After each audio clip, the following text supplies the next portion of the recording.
علیکم السلام. کہاں سر سے کال کیا بھائی آپ نے؟ اللہ کا احسان. سر کراچی سے بات کر رہا ہوں، لیاقت آباد سے. کراچی سے. جی جی. سر حکم میں نے کریں. صرف میں نے یہ پوچھنا تھا آپ سے کہ میں اہل تشیع ہوں، ٹھیک ہے. ہاں ہاں. ہمیں یہاں پہ بتایا جاتا ہے کہ نبی صلی اللہ علیہ وسلم کی ایک بیٹی ہے، جبکہ آپ کے کافی پروگرام ہم نے دیکھے، اس میں آپ یہ بتاتے ہیں کہ جی نبی صلی اللہ علیہ وسلم کی ایک بیٹی نہیں، 4 بیٹی. آپ سن لو. دیکھیں بھائی، کسی حدیث میں نہیں ہے کہ صرف ایک بیٹی ہے. سن رہے ہیں نا میری بات؟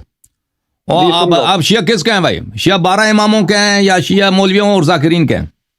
ارے مولویوں کے تو لعنت ہے، میں تو 12 امام کا چاہنے والا ہوں. تو ائمہ طاہرین علیہ السلام کے ایک بھی حدیث نہیں ہے کہ بیٹی صرف ایک ہے. ائمہ طاہرین علیہ السلام کے متعدد احادیث ہیں، ان کے 4 بیٹیاں ہیں. اب آپ خود بولو، ہم کیا بولیں؟ تو یہ اس کا کوئی ہمارے پاس کوئی ریفرنس ہے، کوئی اس کا کوئی حوالہ ہے کہ ہاں بالکل حوالہ میرے یوٹیوب چینل پہ سرچ کرو. آ جائے گا. ٹھیک ہے نا؟ میں نے حوالے بہت دفعہ دکھائے.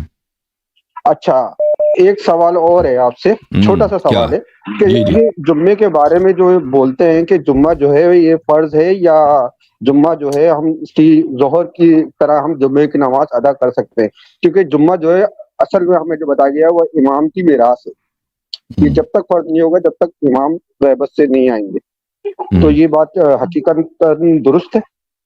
روایات میں یہی ملتا ہے، احادیث میں یہی ملتا ہے. اچھا. حدیث میں یہی ملتا ہے کہ یہ امام علیہ السلام کے اذن کے بغیر نہیں پڑھ سکتے، ان کی اجازت کے بغیر نہیں پڑھ سکتے. اوکے بھائی.